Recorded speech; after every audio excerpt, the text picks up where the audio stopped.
Good morning, Deena. How are you today? Good morning, Beth. I'm really well. Yourself? I'm good, thanks. Excellent. What I wanted to explore with you this morning is the impact of coaching inside of an organization.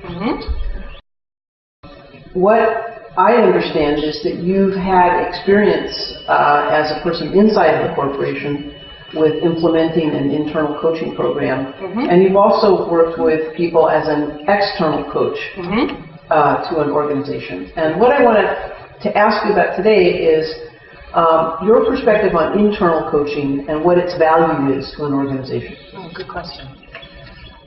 Globally, huge value. And the reason I say huge value is because sometimes people internal to the organization already understand the culture, they understand the framework, they understand what strategies are, and they're better placed to actually stand by someone and coach them through it. I think one of the difficulties with internal coaching programs is establishing the trust in the relationship. Sometimes that's harder because you think, where can I get back? So those boundaries have to be established well on. Sometimes that's where it helps if it's cross-functional. And certainly in the group that I ran, very cross-functional. We had 20 coaches internally, and we always paired up with different functions. So that helped to reduce some of the borders in the first place. Where it paid off is relating back to the company's interests. So we did a lot based on competency development in terms of competencies that might want to be increased. Never remedial, always for development. And we took that approach with every coaching relationship that we started, and that was the basis that we went from. But the results, in terms of having, in essence, a coach stroke confidant within inside the organization were huge, and we were able to actually statistically prove that to the board as well. That's really interesting.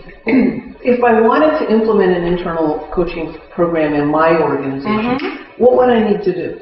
I would want to know more about your organization first, obviously, but in terms of a generic approach, what I would say is that you'd have to have some external help, obviously, to get the coaching up to run.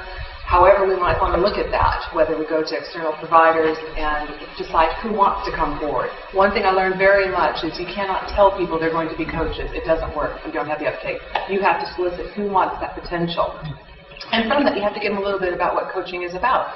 Share what their goal is. But there are a lot of people out there that really want to help others develop.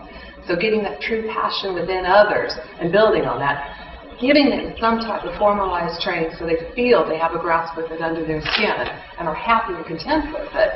And the other thing that we did as leaders to make sure you can't forget about the coaches once they're trained. It's ongoing supervision, ongoing support, ongoing training and development to help them in their roles as the internal coach.